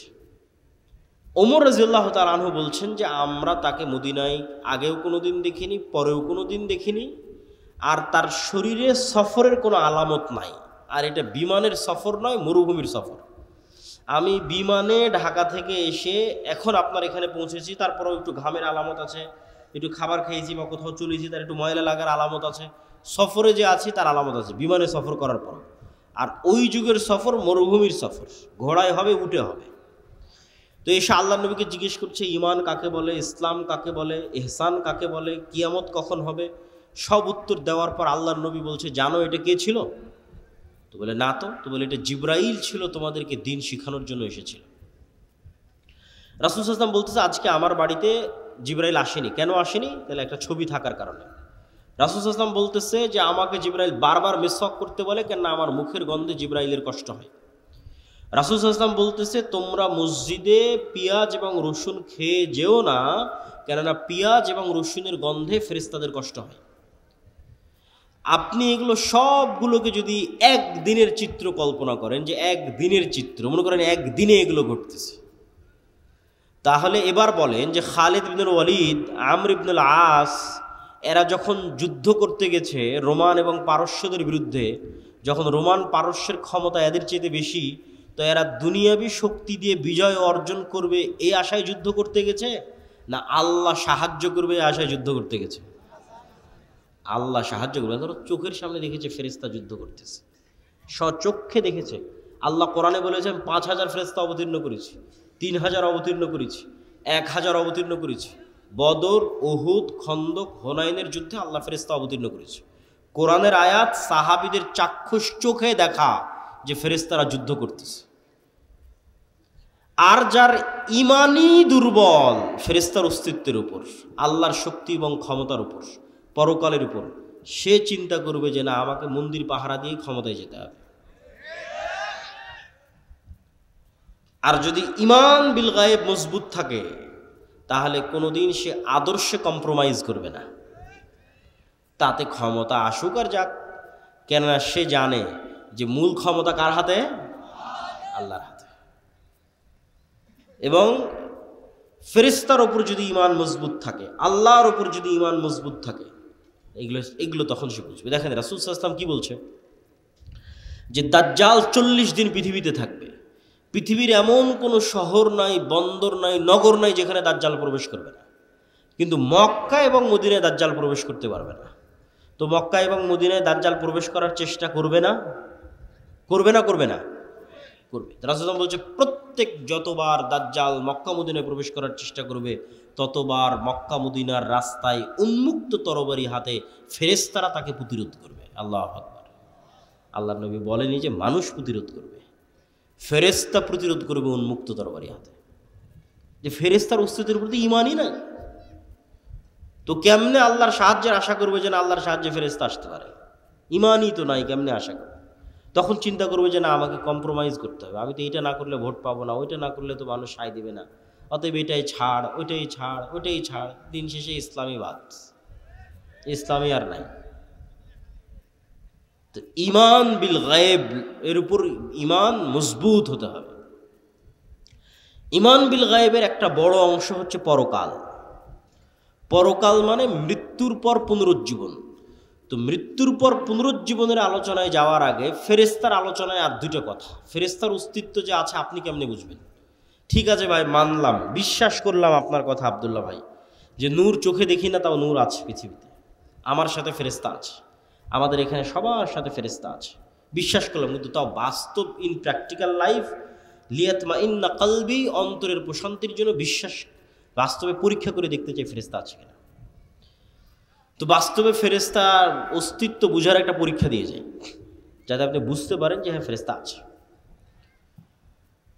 তো আমাদের যখন এসএসসি এবং এইচএসসি পরীক্ষা থাকতো, সকাল 8টা 10টার মধ্যে পরীক্ষার হলে ঢুকতে হবে, ওইটার যে একটা টেনশন বা একটা তাড়া কাজ করতো, ঠিক যদি কারো ফ্লাইট থাকে, প্লেন থাকে, বিমান থাকে, ট্রেন থাকে, তাহলে ওইটা ধরার জন্য যে ব্রেনে তাড়া কাজ করে, নিয়তের মজবুতি কাজ করে, আপনি একদিন ওই রকম নিয়ত করবেন যে আজকে ফজরে উঠবো। বেশি দিন করতে বলিনি, একদিন, আজকে রাতে করতে পারে। কীরকম নিয়ত? ঠিক বিমানে ফ্লাইটের টিকিট থাকলে যেরকম নিয়ত করেন, পরীক্ষা থাকলে যেরকম নিয়ত করেন, ট্রেনের টিকিট থাকলে যেরকম নিয়ত করেন, ওই রকম নিয়ত যেন আজকে ফজরের 5টার সময় আজান দেবে, ফজরের সালাতে 5টার সময় উঠতেই হবে, নিয়ত শক্ত করবেন। এমনি ওই মনে করলাম যে ফজর উঠবো, চলো ফোনে অ্যালার্ম দিই, ওটার কথা বলিনি। ফোনে তো অ্যালার্ম দেওয়া লাগবে না, কেন পৃথিবীতে কারা আছে? কারা আছে? ফেরেশতা আছে, তো ফোনে কেন অ্যালার্ম দেবেন? মানুষকে কেন বলবেন যে আব্দুর রহমান জিহাদি সাহেব আমাকে ফজরে ডেকে দিয়েন? কেন ফজরে তুলে দেওয়ার জন্য কে আছে? ফেরেশতা আছে। ফেরেশতা তো পৃথিবীতে আছে। মানুষকে কেন বলতে যাবেন যে আমাকে ফজরের বেলা উঠিয়ে দিবেন? ফেরেশতা উঠিয়ে দেবে। এটা আপনি বাস্তবে প্র্যাকটিক্যাল পরীক্ষা করবেন যে ফেরেশতা আপনাকে উঠিয়ে দিচ্ছে কিনা, আপনি উঠতে পারছেন কিনা। কোনো মানুষকেও বলার দরকার নাই যে আমাকে ফজরে উঠাতে হবে, কোনো মোবাইলে অ্যালার্মের দরকার নাই যে আমাকে ফজরে উঠাতে হবে। তারপরে আপনি শক্ত নিয়তে ঘুমিয়ে যান এবং ঠিক রাসূল সাল্লাল্লাহু আলাইহি ওয়াসাল্লামের সুন্নাত অনুযায়ী ঘুমিয়ে যান। তো রাসূল সাল্লাল্লাহু আলাইহি ওয়াসাল্লাম কি বলছে? যে আপনার মাথার কাছে একজন ফেরেশতা পাহারাদার অবস্থায় থাকবে ফজর পর্যন্ত। তাহলে এখন আপনাকে ফজরে উঠিয়ে দেওয়ার দায়িত্ব ফেরেশতার। আল্লাহ সুবহানাহু ওয়া তাআলা এভাবেই পৃথিবী সেট করে রেখেছে। তো কেমনে আপনাকে ঘুম থেকে উঠিয়ে দেবে সে জানে। এখন মশার কামড়ে উঠিয়ে দিবে, না ঝাপটা আওয়াজে উঠিয়ে দিবে, না আপনার বাচ্চা কাদার মাধ্যমে উঠিয়ে দিবে, না কিসের মাধ্যমে উঠাবে, সেটা ফেরেশতার দায়িত্ব। না কোনোদিন ফজরের আজান আপনার কানে ঢোকে না, আজকে ঠিকই ফজরের আজান কানে ঢুকে গেছে। কেন ফজরের আজান কানে ঢুকতে বাধা হয়ে থাকতো কে? শয়তান। কে বাধা হয়ে থাকতো? শয়তান। আজকে ফেরেশতা ঢুকতে দিয়েছে, শয়তানের বাধা শুরু হয়ে গেছে, ফেরেশতা ঢুকতে দিত, ফজরের আজানই ডাইরেক্ট কানে ঢুকে গেছে, আপনি এমনি উঠে গেছে। কোনো না কোনো ওয়ে ব্যবহার করে আপনি ঈমান বিল গায়েবের বিশ্বাসের মজবুতির মাত্রা যত উঁচু লেভেলে যাবে, গায়েবের অস্তিত্বের প্রমাণ তত বাস্তবে ফিল করবেন। ঈমান বিল গায়েবের উপর বিশ্বাসের মাত্রা যত উঁচু লেভেলে যাবে, মাত্রা যদি সাহাবীদের লেভেলে যায় তাহলে ফেরেশতা আবারও যুদ্ধ করার জন্য নামবে, এটাই ঠিক। মানে বিশ্বাসের মাত্রা যদি সাহাবীদের লেভেলে যায়, তাহলে বাস্তবে সচক্ষে আবারও ফেরেশতাদের যুদ্ধ করতে দেখা যাবে। কিন্তু ওই লেভেলে মাত্রা নাই, যাচ্ছে না, নেওয়া যাচ্ছে না। কেননা আমরা সবাই হয়ে আছি শয়তানের বন্ধু, শয়তানের দোসর। কেমনে আপনার কাছে ফেরেশতা আসবে আপনি বলেন? যেখানে রাসূল সাল্লাল্লাহু আলাইহি ওয়াসাল্লাম বলছে যে পেঁয়াজ এবং রসুনের গন্ধে ফেরেশতারা কষ্ট পায়, আর আল্লাহ নবী তো পেঁয়াজ রসুন খেতই না, ফেরেশতা কষ্ট পাবে। তো এমনি এতবার মিসওয়াক করতে যাতে জিবরাইল কষ্ট না পায়, আর আপনি সারাদিন বিড়ি আর সিগারেট নিয়ে বসে আছেন, তাহলে আপনার কাছে ফেরেশতা যাবে? আপনার কাছে ফেরেশতা যাবে না। আপনার সাথে কে আছে সব সময় বলেন তো? শয়তান আছে।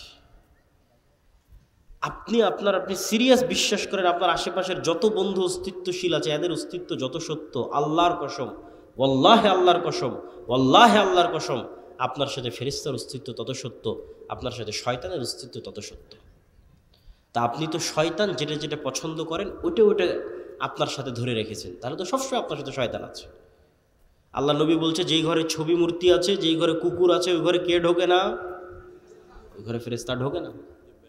কেউ যদি কোনো ঘরে ঢোকার সময় বলে আসসালামু আলাইকুম, তাহলে ওখান থেকে কে পালিয়ে যায়? শয়তান পালিয়ে যায়। আর যদি আসসালামু আলাইকুম না বলে, তাহলে শয়তান আরও ডাক দেয় যে আসো এখানে থাকো। তাহলে আপনার কাজের মাধ্যমে আপনি কাকে বন্ধু বানিয়ে রেখেছেন আপনি ভালো জানেন। ফেরেশতারা পবিত্রতা পছন্দ করে। কোনো একটা মানুষ যদি অজু ভাঙলেই অজু করে এরকমও যদি কোনো মানুষ পৃথিবীতে থাকে, তাহলে ওই মানুষ দুনিয়াতে থাকা অবস্থায় ফেরেশতাদের মতো স্বভাব অবলম্বন করতেছে, আছে দুনিয়াতে কিন্তু আসলে ফেরেশতা। কেননা ফেরেশতারা যেমন সবসময় পবিত্র ও পবিত্র। আর একজন পেশাব থেকে যত্ন নেয় না, কোথায় দাঁড়িয়ে পেশাব করছে, কোথায় পেশাব নিয়ে পানি নিচ্ছে না, তাহলে ওর সাথে সবসময় কে আছে? শয়তান। তাহলে ও কীভাবে হেদায়েত প্রাপ্ত হবে?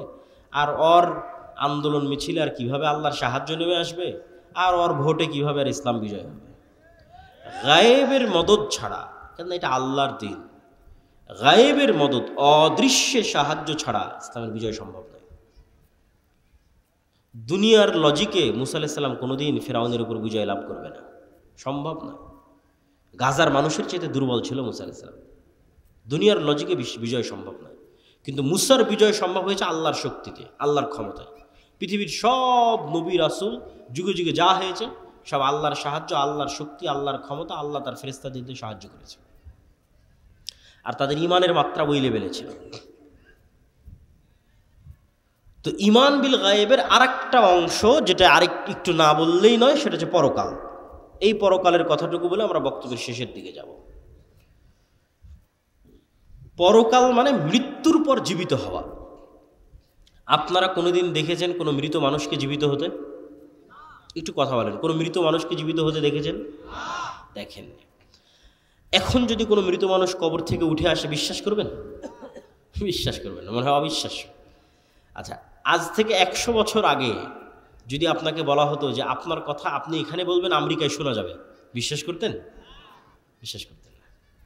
ওমর রাদিয়াল্লাহু তাআলা আনহুর বিষয়ে একটা রেওয়ায়াত পাওয়া যায় যে উনি মসজিদে নববীর মেম্বারে বসে আওয়াজ দিয়েছেন, যুদ্ধের মাঠে গিয়ে সে আওয়াজ শোনা গেছে।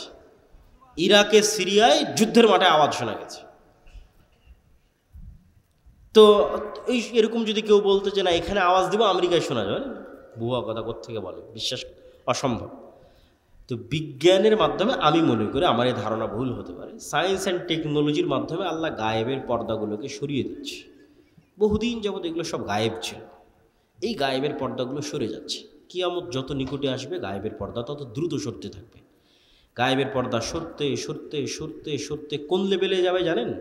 পৃথিবীর সবচেয়ে বড় গায়েব যে মৃত মানুষ জীবিত হবে, এটাও মানুষ সচক্ষে দেখবে। এই দুনিয়াতে মানুষ সচক্ষে দেখবে যে মৃত মানুষ জীবিত হচ্ছে। কিয়ামত হওয়ার আগে, আমি কিয়ামত হওয়ার পরের কথা বলি না। গায়েবের পর্দা অলরেডি সরা শুরু হয়ে গেছে। তো এই গায়েবের পর্দা সরতে সরতে সরতে সরতে সরতে সরতে সরতে সরতে ওই জায়গায় গিয়ে ঠেকবে যে মানুষ দেখবে মৃত মানুষ জীবিত হচ্ছে। তো মৃত মানুষকে জীবিত করা, আল্লাহ ডাল ভাত করার পরেই কিয়ামত দেবেন। মৃত মানুষ জীবিত হওয়া এটা গায়েব, আপনার কাছে ইম্পসিবল মনে হচ্ছে, কিন্তু পৃথিবীতে এটা আল্লাহ সুবহানাহু ওয়া তাআলা ডাল ভাত করে দেবেন।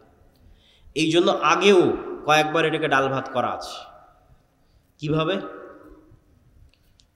এমনি তো ঈসা আলাইহিস সালাম আসার আগে বিভিন্ন ঘটনাক্রমে অসংখ্য মানুষকে মৃত্যুর পর জীবিত করা আছে, অসংখ্য মানুষকে।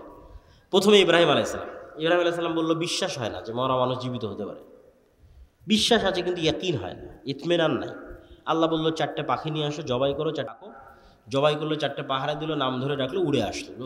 ঠিকই তো, মরা পাখি জীবিত হয়ে গেল। বিশ্বাস করলো। এক নবী এক গ্রামের পাশ দিয়ে যাচ্ছে, পুরো গ্রাম বিরান গোরস্থান হয়ে গেছে, সব মানুষ মরে শেষ, সাফ। নবী বলছে যে এই মরা বিরান গ্রামকে আল্লাহ কিভাবে জীবিত করবে, মনে মনে বলছে। তো আল্লাহ ওই নবীকে ইনস্ট্যান্ট মৃত্যু দিয়েছে 100 বছর। 100 বছর পর নবীকে জীবিত করেছেন। যে নবীকে জিজ্ঞেস করে, তুমি বলো কতদিন মৃত অবস্থায় ছিল? মুসা আলাইহিস সালাতু ওয়াস সালামকে বানু ইসরাঈলের বলে, লান নারাল্লাহ হাত্তা লান নুমিনা বিকা হাত্তা নারাল্লাহ জাহরাতান, আমরা ততক্ষণ পর্যন্ত ঈমান আনয়ন করব না আল্লাহকে যতক্ষণ না দেখব। মুসা আলাইহিস সালাম 70 জনকে নিয়ে তুর পাহাড়ে গেল। আল্লাহর তাজাল্লিতে সবগুলো স্পট ডেড, ইনস্ট্যান্ট মরে গেছে। মুসা আলাইহিস সালাম আল্লাহর কাছে দোয়া করলো, সুম্মা বা'আসনাকুম মিন বা'দি মাউতিকুম, তোমাদের মৃত্যুর পর তোমাদের পুনরায় জীবিত করে দিলাম। তারপর আসহাবে কাহফের ঘটনা, 309 বছর প্রায় মৃত, কিন্তু মানুষ দেখলে মনে করবে জীবিত। আর এবার ঈসা আলাইহিস সালাম, মৃতকে জীবিত করা ডাল ভাত। ঈসা আলাইহিস সালাম মৃতকে জীবিত করা, ঠিক আপনি বাড়িতে যেমন ডাল আর ভাত রান্না করেছেন এরকম। ঈসা আলাইহিস সালাম যে কোনো একটা মাটি নিবে, আল্লাহ কোরআনে বলেছে, কোরআনে আছে, যে কোনো একটা মাটি নিবে, মাটি নিয়ে বিসমিল্লাহ, মাটিতে ফু দিবে, জীবন্ত পাখি হয়ে আকাশে উড়ে যাবে। বলেন আল্লাহু আকবার। রাত দিন উনি মানুষকে করে দেখিয়েছে। কবরের পাশে যাবে মৃত মানুষ, বিইজনিল্লাহ, আল্লাহর আদেশে জীবিত হয়ে যাও, মানুষ জীবিত হয়ে যাবে। অন্ধ মানুষ, বিসমিল্লাহ বিইজনিল্লাহ, আল্লাহর আদেশে চক্ষুস্মান হয়ে যাবে, চক্ষুস্মান হয়ে যাবে। তাহলে ঈসা আলাইহিস সালামের হাতে মৃতকে জীবিত করা ছিল এক প্রকার আপনার বাড়িতে যেমন আপনি ডাল এবং ভাত রান্না করেন, এটা যেমন ইজি, ঠিক তেমন ইজি।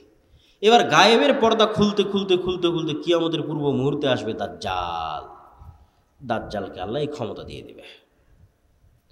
দাজ্জাল মানুষকে বলবে যে আমাকে আল্লাহ হিসেবে বিশ্বাস হয় না, তো তোমার দাদা কতদিন আগে মারা গেছে? তো বলে, আমার দাদা আছে 10-15 বছর আগে মারা গেছে। তোমার বাপ? আমার বাপ 5 বছর আগে মারা গেছে। ঠিক আছে, তোমার বাপ আর তোমার দাদাকে আমি নিয়ে আসতেছি কবর থেকে উঠিয়ে। এবং বাস্তব সত্য কবর থেকে জীবিত উঠে তার বাপ এবং দাদা তার সামনে এসে হাজির হয়ে যাবে। তো আজ থেকে 100 বছর আগে, ঠিক আপনার কাছে যেমন কোনো মানুষের 100 বছর আগে মারা যাওয়া কোনো মানুষকে যদি বলেন আমার এখন কথা ডাইরেক্ট আমেরিকায় শোনা যাচ্ছে, তো ইম্পসিবল। তো ঠিক আজ থেকে জানি না, হয়তো কাল পরশুর মধ্যে হতে পারে, কেন কিয়ামতের ঘটনার কোনো সময়সীমা কেউ জানে না, 500 বছরের মধ্যে হতে পারে। মানুষ দেখবে যে তার বাপ দাদা, তার আত্মীয় স্বজন, মৃত আত্মীয় স্বজন কবর থেকে জীবিত অবস্থায় উঠে আসতেছে। তো কিয়ামত ঘটার আগেই মৃত ব্যক্তিকে জীবিত করাকে ডাল ভাত বানিয়ে দেওয়া হবে মানুষের হাত দিয়ে। তাহলে আল্লাহ পারবে না মানুষকে জীবিত করতে? কি বলে? আরে একবার ঈসা আলাইহিস সালাম মৃতকে জীবিত করেছে, আর একবার দাজ্জাল মৃতকে জীবিত করবে, মানুষ মৃত মানুষকে জীবিত করবে। আর আল্লাহ পারবেন না মৃতকে জীবিত করতে? এই জন্য বলছি যে এগুলো গায়েবের পর্দা উন্মোচন হয়ে যাচ্ছে। আপনার কথায় আমার কথা এখন আমেরিকায় শোনা যাচ্ছে, আর আল্লাহ শুনতে পাচ্ছেন না। আমার কথা অটোমেটিক সব রেকর্ড হয়ে থেকে যাচ্ছে, লাইভ হয়ে থেকে যাচ্ছে, দেখা যাচ্ছে, আর আল্লাহ সুবহানাহু ওয়া তাআলা পারবেন না? আমার ফিঙ্গারপ্রিন্ট দিয়ে মানুষ আমাকে অপরাধী হিসেবে ধরে ফেলতেছে, কারো ফিঙ্গারপ্রিন্টের সাথে মিলে না। আমি এখানে যদি এখন ছাপ দিয়ে চলে যাই, তাহলে এখানে যে আমি ছাপ দিয়েছিলাম এটা, এরপরে যদি কেউ ছাপ না দেয়, কালকে এটা ফরেন্সিক রিপোর্ট করলে বের হয়ে যাবে যে ওই আবদুল্লাহর পাসপোর্টও এখানে ছাপ দিয়েছিল। তাহলে এই হাতের মধ্যে এমন কি আছে, যদি আল্লাহ কিয়ামতের মাঠে যদি বলে যে হ্যাঁ এই হাত কথা বলো, এগুলো সবগুলোর মধ্যে সেভ হয়ে আছে। কোনো কিছু পৃথিবী থেকে হারায় না, কোনো কিছু হারাচ্ছে না। হিসাব আল্লাহ সুবহানাহু ওয়া তাআলার হিসাব নেওয়া এবং পুনরায় পরকাল বাস্তবায়ন করা এত সহজ, এত বাস্তব। সম্মানিত উপস্থিতি, তাহলে ঈমান বিল গায়ব যখনই আপনি বিশ্বাস করে নেবেন যে হ্যাঁ পরকাল ঘটবে, না ঘটে গেছে, মরবো, না মরে গেছে, তাহলে এবার জীবনের সিদ্ধান্ত নেওয়া সহজ হবে। যে কোনো ইসলামী দল যখন মনে করে নেবে যে না আমরা সবাই শহীদ হয়ে গেছি, আমরা সবাই মারা গেছি, কেন এই জীবনের তো কোনো মূল্য না ইসলামের দৃষ্টিতে। আল্লাহ, মৃত্যু মানে আল্লাহর সাথে সাক্ষাৎ। তো যখনই আপনি পরকালকে অতীত ধরে নেবেন, তখন আপনার সব সিদ্ধান্ত দেখবেন সঠিক সিদ্ধান্ত নিচ্ছেন, বিজয় দ্রুত আসতেছে। আর যখন ধরে নেবেন না এই দুনিয়ায় সব কিছু, দুনিয়া দিয়ে আমার সব কিছু করে শেষ করতে হবে, তাহলে আর এই ইসলামের বিজয়ও আপনার হাত দিয়ে সম্ভব নয়, আর আপনার বাস্তব জীবনেও আপনি সাকসেসফুল হতে পারবেন না।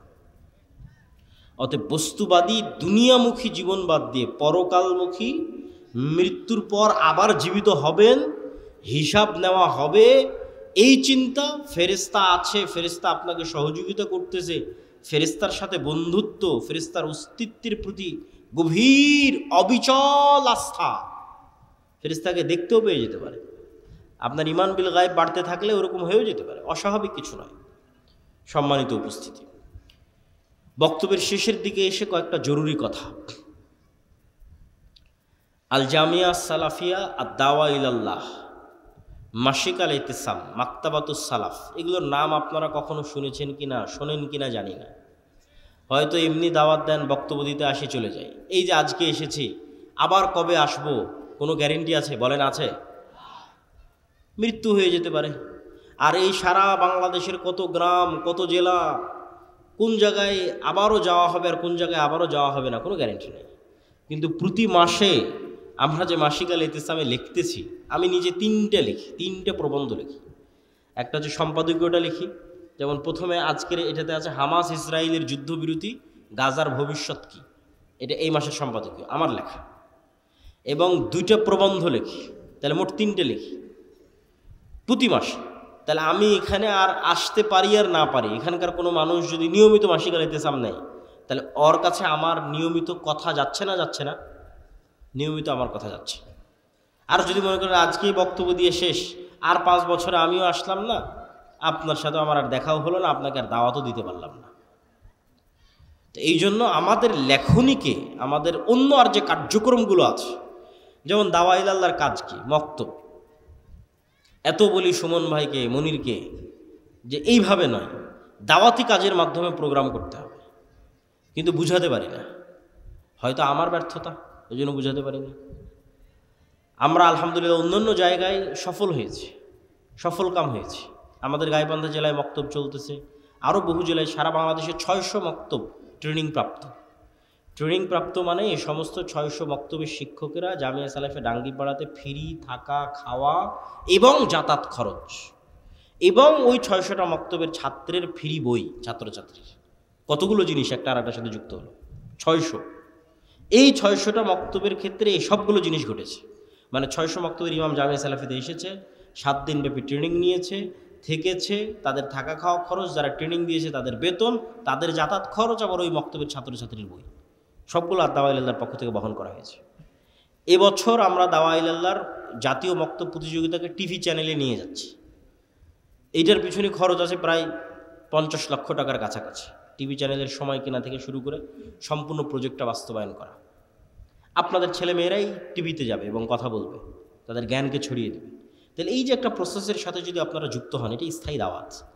আমি সেখানে যাই আর না যাই, আমার ট্রেনিংপ্রাপ্ত শিক্ষক ওখানে কোরআন শিখাচ্ছে, এটা চিন্তা করলেই মন ভালো হয়ে যায়, চিন্তা করলেই মন ভালো হয়। আর যখন মনে করি আমি এখানে আসলাম, আজকে বের হয়ে গেলাম, এখানে একটা বক্তব্য চালু করতে পারলাম না, তখন মনে হয় যে না, আমার এই দাওয়াতি সফরটার কল্যাণকর হলো না, সাদাকায় জারিয়াটা স্থায়ী হলো না। 2 ঘন্টা চিৎকার করলাম, মানুষ তো এখন ভুলে যাবে। আর যদি না, এখানে এই শিবগঞ্জ কানসাট অঞ্চলে আমার 10টা 50টা মক্তব চলে, তাহলে আমার মনে হবে যে না, ওই 10টা 50টা মক্তবে যে বাচ্চা কোরআন শিখতেছে, ওর সাদাকায় জারিয়ার নাকি আমিও পাবো। কেন সেগুলোর আমরা খোঁজ খবর রাখতেছি, প্রতিযোগিতা আয়োজন করতেছি, তদারকি করতেছি। তো ঠিক তেমনি আমাদের আরও লেখনির যে বিষয়গুলো আছে, শায়েখ আব্দুর রাজ্জাক বিন ইউসুফের যে বইগুলো আছে, আমাদের ছাত্ররা একটা পত্রিকা বের করে, কিশলয়, এটা ছাত্রদের, এর এই যে প্রচ্ছদ ডিজাইন, এটাও ছাত্রদের করা, এর ভিতরের যে লেখার যে ডিজাইন, এটাও ছাত্রদের করা। এটা কোনো স্টাফ, বেতনভুক্ত কোনো স্টাফ দিয়ে করা নয়, ছাত্ররাই করে। তো এগুলো যদি আপনারা না দেখেন, না শোনেন, শায়েখ আব্দুর রাজ্জাক বিন ইউসুফের সালাতের বই, দোয়ার বই, আমাদের মিন্নাতুল বাড়ি, এগুলো আপনাদের মূল্যায়ন করতে হবে। 3 নম্বর যে বিষয়টা, সেটি হচ্ছে সমাজ থেকে অন্যায়কে উৎখাত করার আরেকটা বড় অন্যায় হচ্ছে সুদ। সমাজ থেকে যে সমস্ত অন্যায়কে উৎখাত করা উচিত বলে মনে হয়, তার মধ্যে আরেকটা বড় অন্যায় কি বলেন তো? সুদ। কেন সুদ বড় অন্যায়? সুদ মানুষকে গোলাম বানায়। ফেরাউন বানু ইসরাইলদেরকে যে গোলাম বানাতো না, আপনি ইতিহাস পড়ে দেখেন, ওর গোলাম বানানোর আর একটা মূলনীতি ছিল সুদ। ওদের সুদি লেনদেনের মাধ্যমে ওদেরকে গোলাম বানিয়ে রাখত। আল্লাহ নবী যখন মদিনায় যায়, তখন মদিনায় সুদি কারবারের সবচেয়ে বড় ব্যবসা ইহুদিদের। তা আল্লাহ নবী খুব ভালোভাবে জানে যে অর্থনীতি যদি কন্ট্রোল না করা যায়, দেশ কন্ট্রোল করা সম্ভব নয়। তাহলে এদের সুদি অর্থনীতির যে বেড়াজাল আছে, এটা ভেঙ্গে চূর্ণ বিচূর্ণ করতে হবে, নাহলে আমি দেশ কন্ট্রোল করতে পারবো না। তো আজকে পৃথিবী এমন একটা সিচুয়েশনে চলে গেছে, কোনো ক্যাশ টাকা নাই। ইংল্যান্ডে আমি 1 বছর থেকে দেখে এসেছি, আমেরিকার লোকজন যারা গেছে তাদের সাথেও কথা হয়, ক্যাশ টাকা বলে পৃথিবীতে আর কিছু নাই। মানে প্রত্যেক ক্যাশ টাকার বিপরীতে লোন আছে। এখনও বাংলাদেশে ওই সিচুয়েশন তৈরি হয়নি, এখনও বাংলাদেশে ক্যাশ টাকা আছে। এখন এরকম সিচুয়েশন হয়নি যে আমার পকেটে 1000 টাকা আছে তাই 1000 টাকার বিপরীতে লোন আছে, এটা না, এখনও হয়নি, এখনও সুযোগ আছে। তো বাংলাদেশে কর্জে হাসানার মাধ্যমে সুদের বিরুদ্ধে লড়াই করা। এবং আরেকটা জিনিস মাথায় রাখতে হবে কর্জে হাসানা এবং সুদের ক্ষেত্রে, যেটা বলে আমার বক্তব্য শেষের দিকে চলে যাব, সেটা হচ্ছে যে ইসলামী ব্যাংকের মাধ্যমে সুদকে উৎখাত করা কেন সম্ভব হচ্ছে না? কেননা কেউ গোড়ায় হাত দেয়নি। গোড়া কি? গোড়ায় হাত দেওয়া আসলে কঠিনও, এই জন্য কেউ হাত দিতেও চায় না। গোড়া কি? গোড়া হচ্ছে আধুনিক কনভেনশনাল যে ব্যাংকিং সিস্টেম আছে, তারা আপনাকে লোন নেওয়ার জন্য উৎসাহিত করতেছে। যেমন বিকাশের বিজ্ঞপ্তি চলতেছে যে কোনো প্রকার ডকুমেন্টস ছাড়াই শুধু বিকাশ অ্যাকাউন্টের বিপরীতে 50,000 টাকা লোন পাওয়া যাবে। তো ক্রেডিট কার্ড মানুষ ইউজ করুক, এটার জন্য মানুষকে উৎসাহিত করা হচ্ছে, মানুষ লোন নিক এটার জন্য উৎসাহিত করা হচ্ছে। তাহলে যেখানে লোন নেওয়াকেই উৎসাহিত করা হবে, সেখানে আপনি ওই প্রতিযোগিতার সাথে ইসলামী ব্যাংক প্রতিষ্ঠা করতে পারবেন না। কেননা ইসলামী অর্থনীতির মূল ভিত্তি হচ্ছে লোন বিমুখতা। কেমন লোন বিমুখতা? সুদি লোন নয়, কর্জে হাসানাই নিব। বুঝেন না? বুঝাতে পারলে আমার ব্যর্থতা। সুদি লোন নয়, কর্জে হাসানাই নিব। তো কর্জে হাসানাই যদি আমি নেই, সেটা ফ্রিজ কেনার জন্য নিব, এসি কেনার জন্য নিব, মোটর সাইকেল কেনার জন্য নিব, মোবাইল কেনার জন্য নিব, গায়ের একটা ভালো জামা কেনার জন্য নিব, আজকে হোটেলে ভালো খাবো এটার জন্য নিব, বাড়িতে ছাদ দেবো এটার জন্য নিব, এর প্রমাণে দলিল দেওয়া কঠিন আছে। সুদি ঋণের কথা আমি বলিনি, কর্জে হাসানা নিব, কর্জে হাসানাই নিব, কিন্তু এসি, ফ্রিজ, মোটর সাইকেল, বাড়ির ছাদ, মানে এমন কাজ যা না করলে আমি মরে যাব এরকম নয়। এরকম কাজের জন্য কর্জে হাসানা নেওয়া যাবে, আর দলিল দেওয়া কঠিন আছে। বিলাসী পণ্য ক্রয়ের জন্য অথবা বিলাসিতার জন্য, মাটির বাড়ি আছে এটাকে ভেঙে পাকা বাড়ি বানাতে হবে, অন কাইন্ড অফ বিলাসিতা। বিলাসিতার জন্য সুদি লোন বহু পরে, কর্জে হাসানা নেওয়া যাবে কিনা এটা জায়েজ প্রমাণ করা কঠিন আছে। ইসলাম লোন বিমুখ দিন, সবসময় লোন থেকে বাঁচতে বলা হয়েছে। কখন লোন নিবা? যখন অ্যাক্সিডেন্ট করে অপারেশন করতে হবে, টাকা নাই তখন। কখন লোন নিবা? বেটির বিয়ে দিতে পারতেছি না, ছেলে মেয়েকে পড়াশোনা করাতে পারতেছি না, তখন কর্জে হাসানা জায়েজ আছে। তাহলে কর্জে হাসানা দিয়ে আপনি মোটর সাইকেল কিনবেন, এসি কিনবেন, ফ্রিজ কিনবেন, সেটাই প্রমাণ করা কঠিন। সুদি লোন দিয়ে তো বহু দূরের কথা। তাহলে মূলনীতিতেই ভুল। তাহলে কনভেনশনাল ব্যাংক আপনাকে বলছে আসো আমার কাছে লোন নিয়ে তুমি গাড়ি নাও, তাহলে ইসলামী ব্যাংক যদি বলে যে না আমিও ওই একই সার্ভিস দিব, পারবে না, ওইটা তখন ইসলামী ব্যাংক হবে না। ইসলামী ব্যাংক মানেই হচ্ছে না তুমি বিলাসী পণ্যে লোন নিতে পারবে না। ইসলামী অর্থনীতি মানেই তুমি বিলাসী পণ্যে লোন নিতে পারবে, কর্জে হাসানা নিতে পারবে না। তুমি কর্জে হাসানা নিতে পারো বিপদে পড়ে, অথবা ব্যবসার জন্য, হয় ইনভেস্টমেন্ট আর না হয় বিপদে পড়ে কর্জে হাসানা। আর যে অবস্থায় আছো অল্পে তুষ্ট থাকো, ধৈর্য ধারণ করো। ব্যবসায় ইনভেস্ট করার জন্য কর্জে হাসানা নিতে পারে, এসি নিবে এই জন্য কর্জে হাসানা না। অল্পে তুষ্ট থাকো, ফ্যান চলতেছে, ফ্যান নাই, হাত পাখা দিয়ে বাতাস করে এর উপর তুষ্ট থাকো। নিজের ইনকাম দিয়ে, লোন ছাড়া নিজের ইনকাম দিয়ে যেদিন সামর্থ্য হবে তোমার এসি কেনার, সেদিন কিনবা। তোমার কেনার ফ্যান হবে সেদিন কিনবা। এটা হলো ইসলামের মূলনীতি। তো যাক, আমাদের কর্জে হাসানা একটা কার্যক্রম আমরা শুরু করেছি। এইটাতে যেমন আমরা কর্জে হাসানা দিচ্ছি, এবং আমরা ওই সিস্টেমে দিচ্ছি, হয় বিপদগ্রস্ত না হয় ব্যবসায় ইনভেস্ট, এই দুইটা ক্যাটাগরি ছাড়া কর্জে হাসানা নাই। পাশাপাশি যে সমস্ত মানুষ ব্যাংকে টাকা রাখে কিন্তু সেখান থেকে বেনিফিট চায় না, তাদেরকে আমরা উৎসাহিত করতেছি যে আমাদের এই ফান্ডে আপনারা টাকা জমা রাখেন, যেটা আপনি যখন চাইবেন তখন ফেরত নিতে পারবেন। এবং আলহামদুলিল্লাহ অসংখ্য মানুষ এটাতে অংশগ্রহণও করতেছে। তো কর্জা হাসানা প্রজেক্ট, দাওয়াইল্লাহর মক্তব প্রজেক্ট এবং আল জামিয়া সালাফিয়া এবং বিশেষ করে আগামী 6-7 নভেম্বরের সালাফি কনফারেন্স, মাসিক আল ইতিসাম এবং আমাদের বই পুস্তক, ফিলিস্তিনের উপর বই আছে, রিজিকের উপর বই আছে, এগুলোকে গুরুত্ব দেওয়ার উদাত্ত আহ্বান জানিয়ে আজকের সংক্ষিপ্ত বক্তব্য এখানেই শেষ করছি। ওয়াখির দাওয়ানা আনিল হামদুলিল্লাহি রাব্বিল আলামিন। বইগুলো স্টেজেই পাওয়া যাবে। শায়েখ ইসকন দিয়ে হইচই করবেন না, ধীরে ধীরে, কেননা প্রশ্ন উত্তর আছে 2-3টা।